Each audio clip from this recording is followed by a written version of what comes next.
intérêt du service public hospitalier. La parole est à Monsieur Charles de Courson.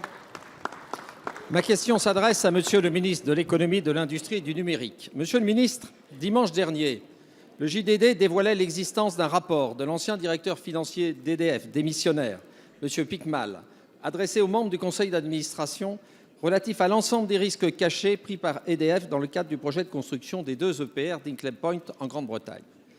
La démission de M. Picmal s'expliquerait d'ailleurs par le contenu de cet accord secret très défavorable à EDF. En effet, de nombreuses clauses de cet accord secret sont déséquilibrées au bénéfice du partenaire chinois, la CGN. EDF pourrait aussi prendre en charge 80% des surcoûts des EPR qui pourraient s'élever jusqu'à 5 milliards, alors même que l'entreprise ne détient que 66% du projet. En cas de retard, ce serait une nouvelle fois à EDF de rembourser une partie de l'investissement initial à la CGN.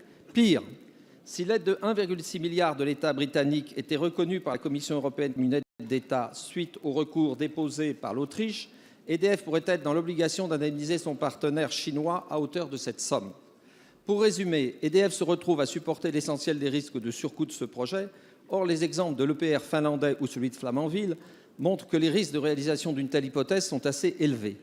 Lors de votre audition la semaine dernière par la Commission des affaires économiques, vous avez étrangement omis, Monsieur le ministre, de faire part de cet accord secret à la représentation nationale.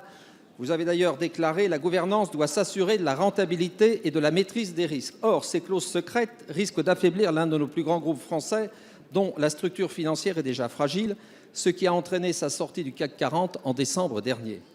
Monsieur le ministre, ma question est double.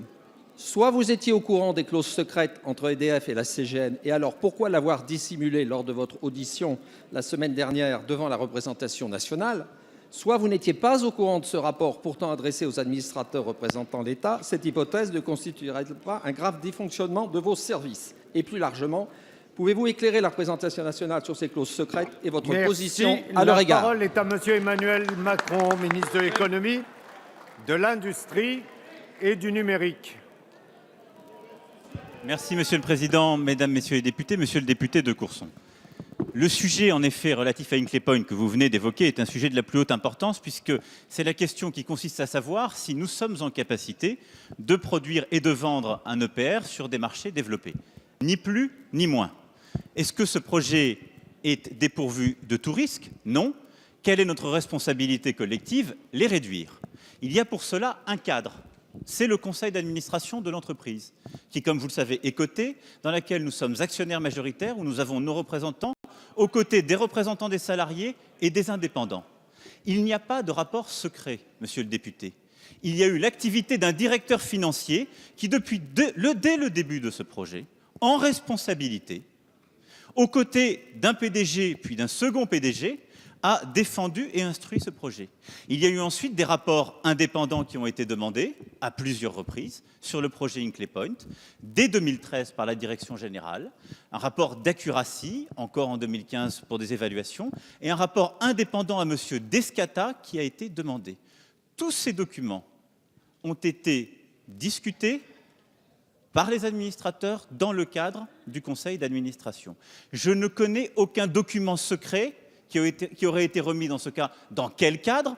Je ne connais que des documents qui sont remis et discutés dans le cadre du conseil d'administration, ce qui est de bonne politique et ce qui est la bonne chose. Dans ce contexte-là, les risques juridiques ont été soulevés.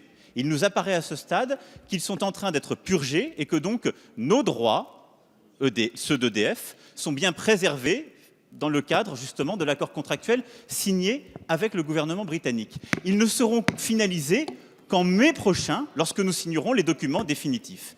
Il y a ensuite des sujets financiers et opérationnels qui sont en train d'être discutés, qui feront l'objet des prochaines réunions et dans le cadre desquelles, au conseil d'administration, nous défendrons l'intérêt du contribuable et d'EDF. La parole est à Monsieur Claude Goisguen.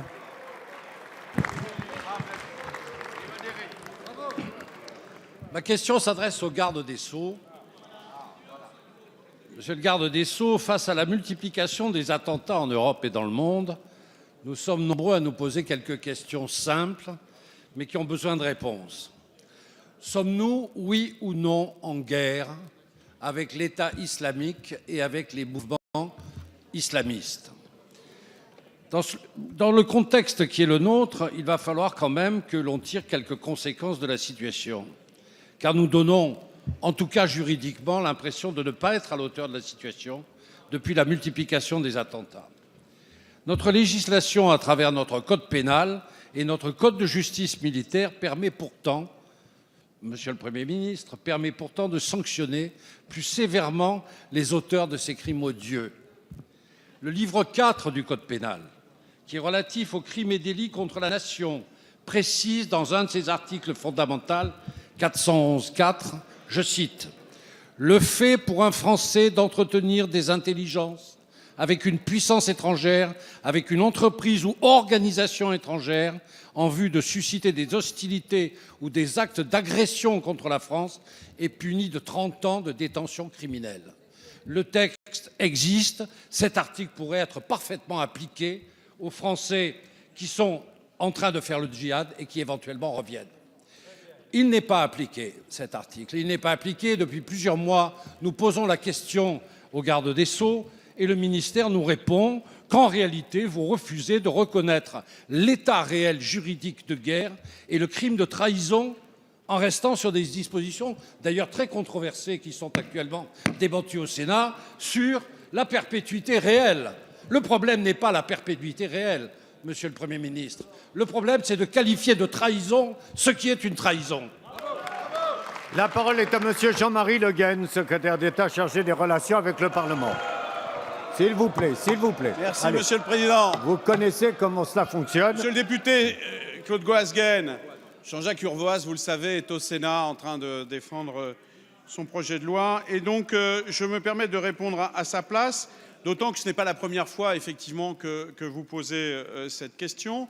Et vous avancez la thématique de faits de guerre qui prennent une position peut-être un peu rhétorique comme étant beaucoup plus sévère, et c'est pourtant pas du tout le point de vue du gouvernement. Vous le savez, l'incrimination que vous proposez, d'une part, elle a l'inconvénient de reconnaître, j'allais dire, définitivement le caractère étatique de l'État islamique, et vous savez que cette caractérisation